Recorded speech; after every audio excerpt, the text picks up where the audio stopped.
Hey guys, so we are going to move on to chapter 2 of Night. Unlike chapter 1, chapter 2 is only a couple of pages. I should be able to get through it in just one video. Just to remind you guys, I will be out Monday, Tuesday, and Wednesday of next week. So I will post some more videos, including some lectures, information about the midterm that's coming up, and a couple more readings. And those will be what you work on with the sub, okay? So let's start chapter 2. Now remember, I know we've taken a break, so to refresh our memories and get back to where we were in the book, they have just been shoved into the trains and the doors have been closed behind them. Okay? Night by Elie Wiesel, chapter 2. Lying down was out of the question, and we were only able to sit by deciding to take turns. There was very little air. The lucky ones who happened to be near a window could see a blossoming countryside roll by. After 2 days of traveling, we began to be tortured by thirst. Then the heat became unbearable. Free from all social constraints, young people gave way openly to instinct, taking advantage of the darkness to flirt in our midst without caring about anyone else, as though they were alone in the world. The rest pretended not to notice anything. We still had a few provisions left, but we never ate enough to satisfy our hunger. To save was our rule, to save up for tomorrow. Tomorrow might be worse. The train stopped at Kachau, a little town on the Czechoslovak frontier. We realized then that we were not going to stay in Hungary. Our eyes were opened, but too late. The door of the car slid open. A German officer, accompanied by a Hungarian lieutenant interpreter, came up and introduced himself. From this moment you come under the authority of the German army. Those of you who still have gold, silver, or watches in your possession must give them up now. Anyone who is later found to have kept anything will be shot on the spot. Secondly, anyone who feels ill may go to the hospital car. That's all. The Hungarian lieutenant went among us with a basket and collected the last possessions from those who no longer wished to taste the bitterness of terror. There are 80 of you in this wagon, adds the German officer. If anyone is missing, you'll all be shot like dogs. They disappeared. The doors were closed. We were caught in a trap right up to our necks. The doors were nailed up. The way back was finally cut off. The world was a cattle wagon hermetically sealed. We had a woman with us named Madame Schachter. She was about 50. Her 10-year-old son was with her, crouched in a corner. Her husband and 2 eldest sons had been deported with the first transport by mistake. The separation had completely broken her. I knew her well, a quiet woman with tense, burning eyes. She had often been to our house.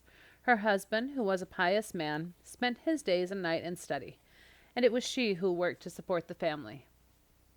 Madame Schachter had gone out of her mind. On the first day of the journey, she had already begun to moan and to keep asking why she had been separated from her family. As time went on, her cries grew hysterical. On the 3rd night, while we slept, some of us sitting against one another and some standing, a piercing cry split the silence. Fire! I can see fire! I can see a fire! There was a moment's panic. Who was it that had cried out? It was Madame Schachter. Standing in the middle of the wagon, in the pale light from the windows, she looked like a withered tree in a cornfield. She pointed her arm towards the window, screaming, "Look, look at it! Fire! A terrible fire! Mercy! Oh, that fire!" Some of the men pressed up against the bars. There was nothing there, only the darkness. The shock of this terrible awakening stayed with us for a long time. We still trembled from it. With every groan of the wheels on the rail, we felt the abyss was about to open beneath our bodies. Powerless to still our own anguish, we tried to console ourselves. She is mad, poor soul. Someone had put a damp cloth on her brow to calm her, but still her screams went on. Fire! Fire! Her little boy was crying, hanging onto her skirts, trying to take hold of her hands. "It's all right, Mummy. There's nothing there. Sit down." This shook me even more than the mother's screams had done. Some woman tried to calm her. You'll find your husband and sons again in a few days. She continued to scream, breathless, her voice broken by sobs. "Jews, listen to me. I can see fire. There are huge flames. It is a furnace." It was as though she were possessed by an evil spirit which spoke from the depths of her being. We tried to explain it away, more to calm ourselves and to recover our own breath than to comfort her. She must be very thirsty, poor thing. That's why she keeps talking about a fire devouring her. But it was in vain. Our terror was about to burst the sides of the train. Our nerves were at a breaking point. Our flesh was creeping. It was as though madness were taking possession of us all. We could stand it no longer. Some of the young men forced her to sit down, tied her up, and put a gag in her mouth. Silence again. The little boy sat down next to his mother, crying. I had begun to breathe normally again. We could hear the wheels churning out the monotonous rhythm of the train traveling through the night. We could begin to doze, to rest, to dream. An hour or two went by like this, then another scream took our breaths away. The woman had broken loose from her bonds and was crying out more loudly than ever. Look at the fire, flames, flames everywhere. Once more the young men tied her up and gagged her. They even struck her. People encouraged them. Make her be quiet. She's mad. Shut her up. She's not the only one. She can keep her mouth shut. They struck her several times on the head, blows that might have killed her. Her little boy clung to her, but he did not cry out. He did not say a word. He was not even weeping now. An endless night. Toward dawn, Madame Schachter calmed down. Crouched in her corner, her bewildered gaze scouring the emptiness, she could no longer see us. She stayed like that all through the day, dumb, absent, isolated among us. As soon as night fell, she began to scream. There's a fire, over there. She would point at a spot in space, always the same one. They were tired of hitting her. The heat, the thirst, the pestilential stench, the suffocating lack of air. These were as nothing compared with the screams which tore us to shreds. A few days more and we should have all started to scream too. But we had reached the station. Those who were next to the windows told us its name. Auschwitz. No one had ever heard that name. The train did not start up again. The afternoon passed slowly. Then the wagon door slid open. 2 men were allowed to get down to fetch water. When they came back, they told us that, in exchange for a gold watch, they had discovered that this was the last stop. We would be getting out here. There was a labor camp. Conditions were good. Families would not be split up. Only the young people would go to work in the factories. The old men and invalids would be kept occupied in the fields. The barometer of confidence soared. Here was a sudden release from the terrors of the previous night. We gave thanks to God. Madame Schachter stayed in her corner, wilted, dumb, indifferent to the general confidence. Her little boy stroked her hand. As dusk fell, darkness gathered inside the wagon. We started to eat our last provisions. At 10 in the evening, everyone was looking for a convenient position in which to sleep for a while. As soon as we were all asleep, suddenly, the fire, the furnace, look over there. Waking with a start, we rushed to the window. Yet again we had believed her, if only for a moment. But there was nothing outside save the darkness of night. With shame in our souls, we went back to our places, gnawed by fear in spite of ourselves.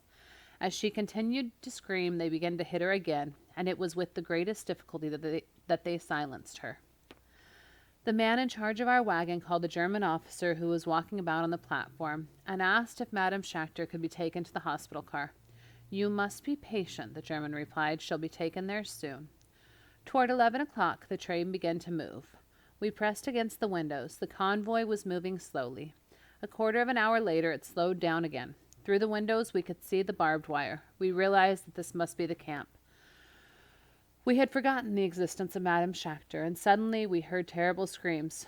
Jews, look! Through the window! Flames, look! As the train stopped, we saw this time that flames were gushing out of a tall chimney into the black sky. Madame Schachter was silent herself. Once more she had become dumb, indifferent, absent, and had gone back to her corner. We looked at the flames in darkness. There was an abominable odor floating in the air. Suddenly our doors opened. Some odd-looking characters dressed in striped shirts and black trousers leapt into the wagon.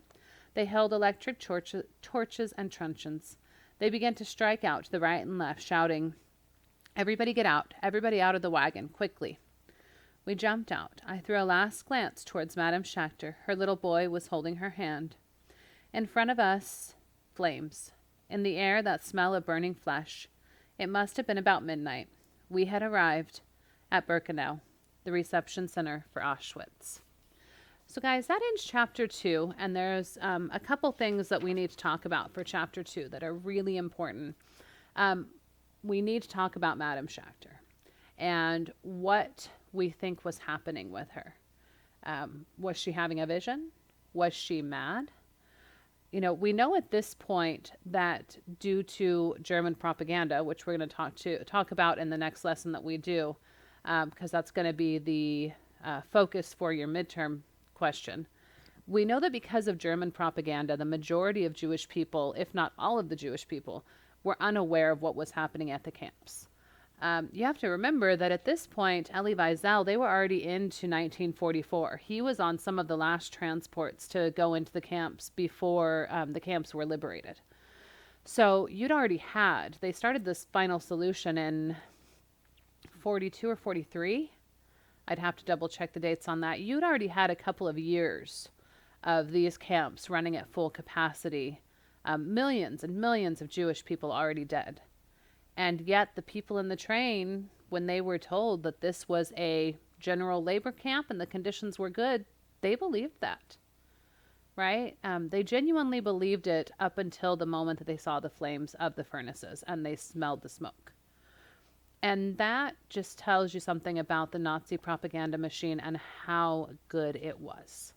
So you have somebody like Madame Schachter who could have had no idea about the ovens and the furnaces and the crematorium that was running. So how did she know? Why was she seeing this? Why was she yelling out to warn them of fire? Was she some kind of prophet for the Jewish people? Was she having these visions and images, or was she just a mad woman? Maybe she had heard stories. Maybe somehow some information had trickled down, right? So that is one of the mysteries of this book is, how did Madame Schachter know? And just to see the unfortunateness of what they did. They beat her. She was one of them. She had her son with her, and they beat her to the point where she was pretty severely injured, just to quiet her down, because the things she was yelling was just so terrifying to them. Okay, so what I'm going to do is I'm going to post another video, which you guys will watch next week when I'm not here. And I'm going to talk about Nazi propaganda and how they were able to make so many people believe, even right up until the minute they arrived at the camps, that they were going to be safe. Okay? And then that is some information that you will be able to take with you when you do the midterm at the end of next week. So that's going to be the next video that I post. And then after that, we will do the chapter 3 reading. Okay? All right. See you guys in a little bit.